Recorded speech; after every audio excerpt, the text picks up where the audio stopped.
Thamarassery Korangad amoebic മസ്തിഷ്ക ജ്വരം ബാധിച്ചു മരിച്ച 9-കാരി അനയ്യയുടെ പിതാവ് സനൂപാണ് ഡോക്ടറെ വെട്ടിപ്പരിക്കേൽപ്പിച്ചത്.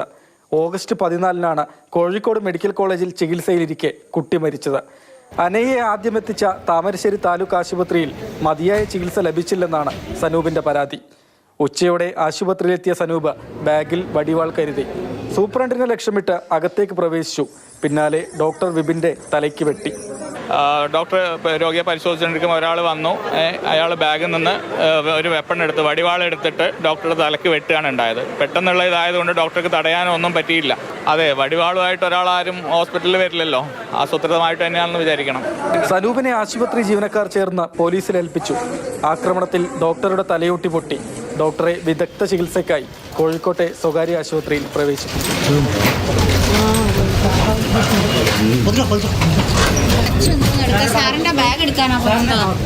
പ്രതി സനൂപിന്റെ അറസ്റ്റ് താമരശ്ശേരി പോലീസ് രേഖപ്പെടുത്തി.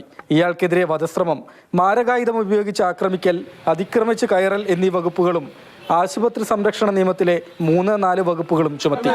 മന്ത്രി വീണ ജോർജ്, ആരോഗ്യവകുപ്പ്, മെഡിക്കൽ കോളേജ് സൂപ്രണ്ട് അവർക്ക് ഡെഡിക്കേറ്റ് ചെയ്യുക. ഇത് അല്ല ആക്രമണമല്ല, ഇത് ഡെഡിക്കേറ്റ് ചെയ്യുക അവർക്ക്. ഞാൻ ചെയ്തെന്താന്നുള്ളത് ഡെഡിക്കേറ്റ് ചെയ്യുക അവർക്ക്. മാതൃഭൂമി ന്യൂസ്, കോഴിക്കോട്.